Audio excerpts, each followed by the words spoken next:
a la que considero, se lo he dicho personalmente, se lo digo aquí en Sin Censura una y otra vez, a la mejor periodista de nuestro país, periodista de investigación, corresponsal de la revista Contralínea, gran amiga a la que saludo con mucho cariño, con mucho respeto, con mucha admiración, la querida Nancy Flores. ¿Cómo estás, Nancy? Te saludo con mucho gusto. Buenos días, buenas tardes.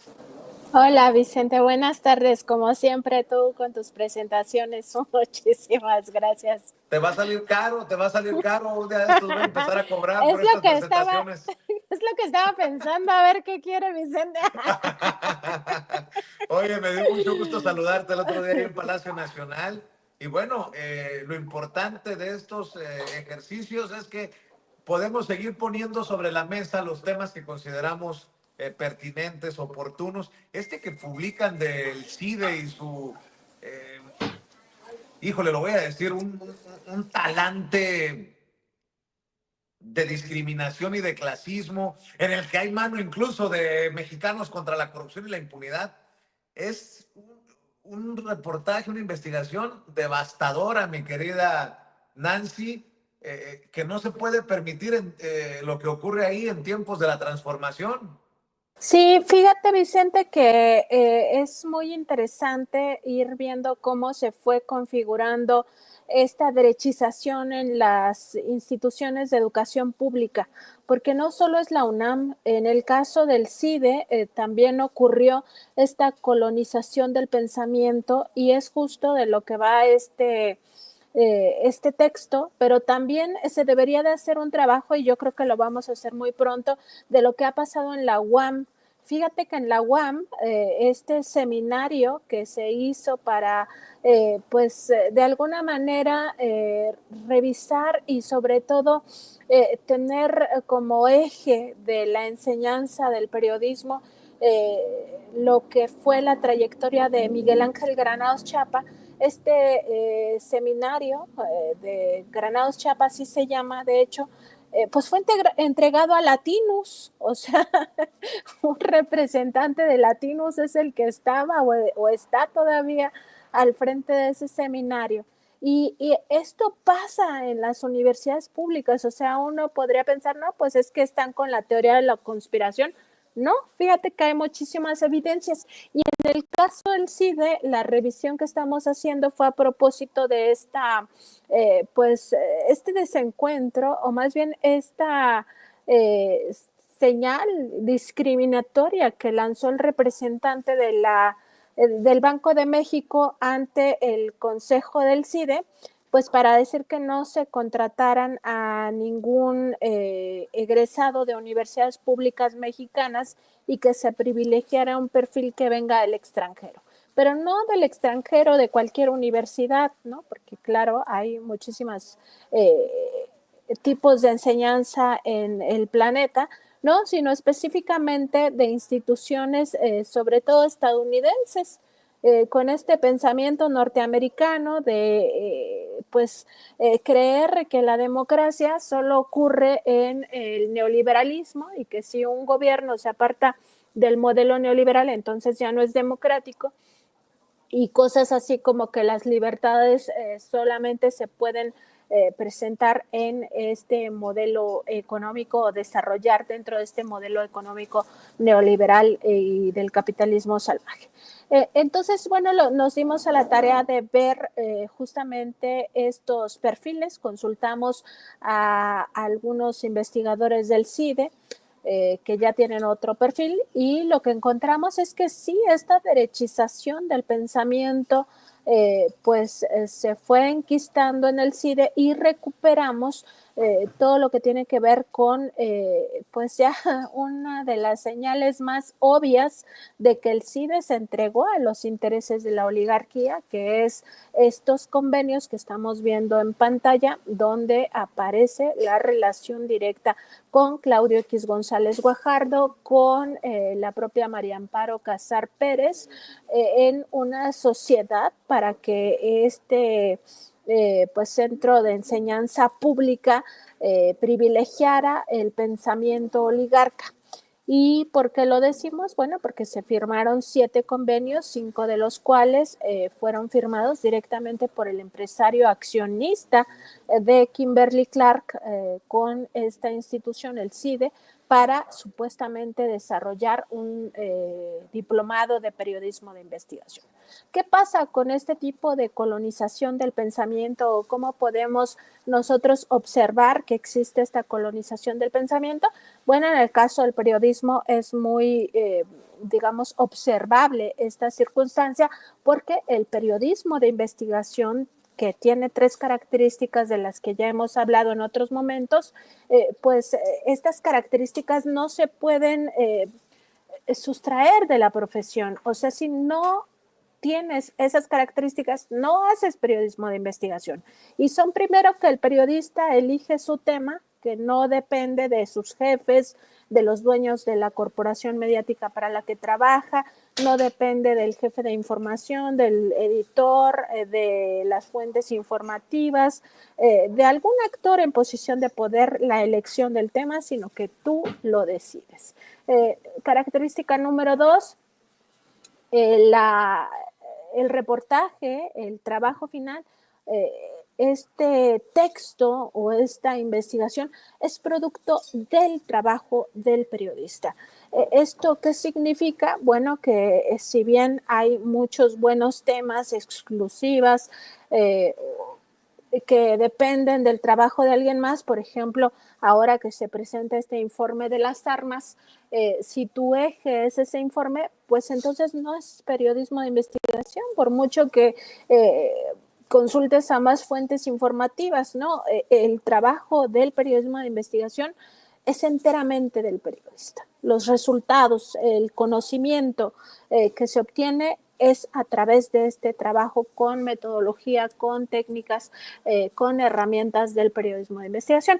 Y la tercera característica, que es la que más nos va a importar para entender la colonización del pensamiento, es justamente que el periodista descubre algo que alguien, un grupo o una persona en posición de poder institucional o fáctico busca ocultar.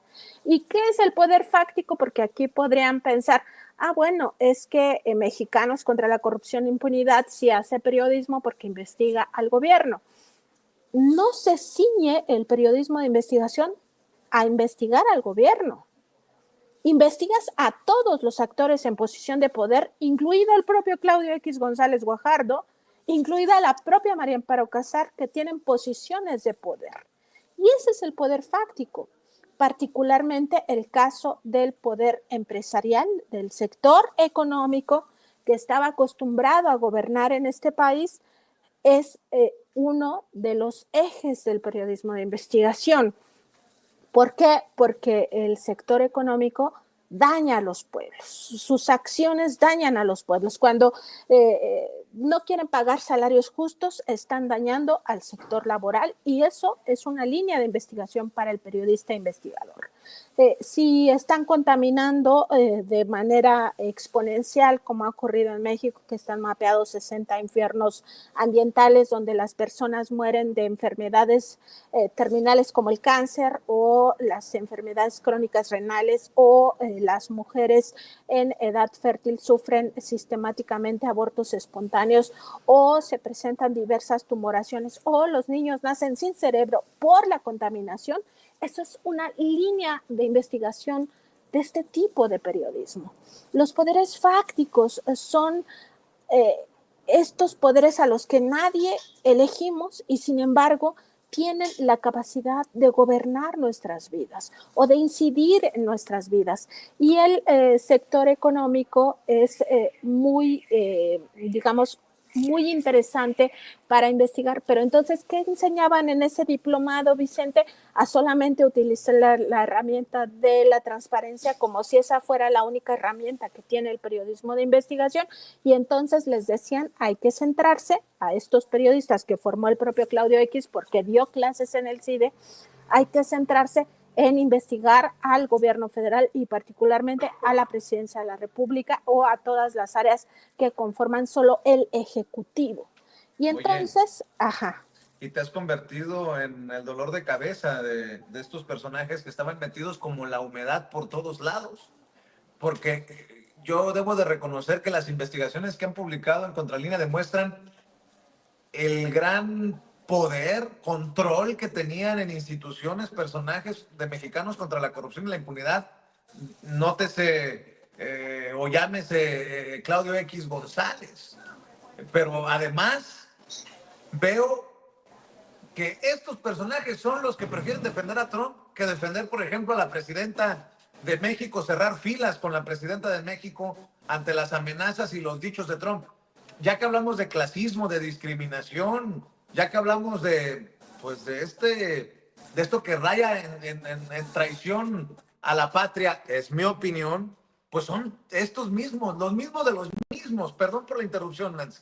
No, tienes toda la razón, Vicente, porque eso justo es la colonización del pensamiento. Cuando tú, en vez de ver lo colectivo, empiezas a ver lo individual y entonces ya solo me importa lo que me pasa a mí. Y si hay mexicanos muriéndose en estas áreas ultra contaminadas por el sector económico, por las empresas criminales, eso no me importa, porque a mí lo que me importa soy yo. Y entonces lo que me importa es ganar mucho dinero y ganar mucho dinero a costa del derecho humano a la información de los demás. Ese es el tipo de pensamiento que se inculcó en el CIDE, por lo menos en este diplomado. Y también es el tipo de conocimientos que rigen a todo este sector. Fíjate que ayer estaba viendo, por ejemplo, estos que siguen con su campaña de los dictadores y el caso de José Antonio Crespo. Este tipo de colonización del pensamiento es lo que los lleva a decir que ahora no hay democracia y hay una dictadura, cuando a todas luces la democracia no solamente se refleja en que los mexicanos salimos el 2 de junio, sino en que ahora vamos a elegir a nuestras, por primera vez, a nuestros jueces, magistrados y ministros, que también se ha democratizado el presupuesto público, no solo porque ahora se está llamando a discutir el Plan Nacional de Desarrollo, sino también porque, por ejemplo, esos programas de la escuela es nuestra, la clínica es nuestra, le dan el presupuesto directamente a las personas para que ellas ejecuten las obras. Esto es una democratización que no habíamos vivido nunca. Y esto que tú dices de cómo defienden los intereses gringos por encima de los intereses de los mexicanos es una muestra clarísima de cómo se colonizó el pensamiento. Y por eso este análisis parte justamente de esta visión que tiene el representante del Banco de México diciendo no contrates egresados de la UNAM, de la UAM, del Politécnico, del propio CIDE, ni de ninguna otra institución académica mexicana, porque los que importan son los que vienen de la Universidad de Chicago, como uno de los que cito en este texto, que es justamente quien llevaba el nexo con Mexicanos contra la Corrupción e Impunidad, con Claudio X González Guajardo, que es Bravo Regidor, ¿no? Este personaje que aparece mucho en medios de comunicación y que pues ya todos sabemos lo que opina de los gobiernos progresistas, no solo de México, sino también de América Latina. En fin, este es el tipo de pensamiento que ellos quieren seguir difundiendo. Y entonces, justo también lo que decías al inicio de esta plática, Vicente, es muy importante, que la cuarta transformación no se debe de permitir esos modelos que nos llevan, no a nosotros, por supuesto, porque tenemos conciencia de clase, tenemos conciencia social y además somos patriotas, sino a estos vendepatrias a decir que ahora sí Donald Trump va a venir a dictarnos qué se debe hacer en México y que el embajador estadounidense ahora va a tener un lugar en el gabinete de Claudia Sheinbaum, que eso ya es una locura, pero bueno, viene de este otro programa de Atypical, que ya qué decir, con simplemente decir que viene de Atypical ya sabemos pues qué pensamiento traen. Y esto es fundamental, porque ellos quieren ganar esta guerra en la cabeza, o sea, ellos quieren dominar nuestro pensamiento. Por eso, Vicente, después del 2 de junio, no cambió nada en las corporaciones mediáticas. uno pensaría, bueno, ya se dieron cuenta que no pueden mentir y tomarle el pelo a las personas porque perdieron 2-1. Entonces van a cambiar y ahora sí ya no van a tener esta sobrerepresentación de la derecha y la oligarquía. Y no pasó nada. Pues no pasó nada porque ellos quieren escribir la historia. Así están escribiendo la historia. Quieren después decirnos que estos 2 periodos, tanto del presidente López Obrador como de la presidenta Claudia Sheinbaum, son los peores que hemos vivido. Es la dictadura, según ellos. Porque eso van a retomar para hacer sus libros de historia después. Pura propaganda, Vicente. Entonces eso es lo que no se debe permitir y ya en la siguiente entrega, que de una vez te lo adelanto, sobre esta revisión que estamos haciendo del CIDE, vamos a ver cómo hubo también nexos muy importantes con, por ejemplo, el INAI. El INAI también estuvo muy metido en proteger estas redes de intereses de la derecha dentro del CIDE. Ya eso lo conversaremos en una próxima emisión, Vicente, aquí en Sin Censura, pero es muy importante tener en cuenta también el papel que jugaron esos supuestos organismos autónomos que sin ellos, se nos va a caer el país. No, hombre. Y también decían que ya no iba a haber periodismo de investigación, pues porque lo que les enseñaron fue esa única herramienta. El periodismo de investigación tiene cantidad de herramientas, Vicente, y muchos trabajos ni siquiera hacen uso de las solicitudes de información. Y nada más para cerrar esta idea, decirte que pues hay muchos países donde no hay ley de transparencia, donde no existe un INAI que se roba 1,000 millones de pesos o una buena parte de eso, que contrata rentas multimillonarias. O que los comisionados se van al table Al table. Pagar por la American Express. Exactamente. Y también hay periodismo de investigación. Entonces, ¿de qué nos hablan? Bueno, de esta idea de que solo se revisa al Ejecutivo, porque también no hay que olvidar que la propia María Amparo Casar tuvo estas campañas de la Suprema Corte de Justicia no se toca, el INE no se toca, el INAI no se toca, y en realidad el periodismo de investigación no se puede permitir ninguna área que no se toca. Pero ¿qué es lo que no nos decían que no se tocaba? La oligarquía. La oligarquía no se toca para Mexicanos contra la Corrupción e Impunidad y es lo que le enseñaban a los estudiantes de periodismo en este diplomado. O sea, todo mal, Vicente, todo mal, y por eso se explica muchas de las posiciones de reporteros que tomaron cursos directamente con Claudio X González. Pues qué bueno que les andas arreglando la plana, mi querida Nancy, con la ética, el profesionalismo y sobre todo con la autoridad moral que está siempre de tu lado. Y yo quiero agradecer estas oportunidades que tenemos. Ya teníamos mucho que no conversábamos aquí en Sin Censura. Ojalá bueno, que porque no estabas, Vicente, porque yo he conversado con Toño, ¿eh? Perdí la comunicación con Nancy, no escucho. Es que luego se les da por invitarme a desayunar en tiempos de trabajo, Nancy. Oye, a ver, aprovechemos para decirle a la gente en dónde pueden leer, en dónde pueden ver, en dónde pueden escuchar y sobre todo en dónde pueden apoyar el periodismo de investigación que se hace con mucho orgullo en Contralínea, querida Nancy. Sí, muchas gracias. Pues nuestra página es www.contralinea.com.mx. También estamos en nuestro programa informativo y de opinión de lunes a viernes de 10 de la mañana a 12 de la mañana en nuestro canal de YouTube donde nos encuentran como Contralínea, también en Facebook como Contralínea. Estrenamos un programa y aquí va el comercial el próximo lunes a la 1 de la tarde, lo va a dirigir el doctor Jorge Retana Yarto, es también sobre entrevistas y pues ahí estamos, Vicente en X, nos encuentran como Contralínea y a mí como Nancy-Contra. Y por supuesto aquí cuando nos invitan, Vicente, aquí en Sin Censura. Están creciendo de tal manera, terminaron el sexenio de Andrés Manuel López Obrador como la mejor revista, el mejor periodismo de investigación se hace en Contralínea. Inician este sexenio con Nancy Flores, la mejor periodista de investigación. Al paso que vamos, Toño y tu servidor, vamos a pedir trabajo ahí con ustedes, mi querida Nancy. No, apaguen las luces, vámonos. Esta es su casa también. Ya sabes que se te quiere mucho, se te respeta, se te admira. Salúdanos, por favor.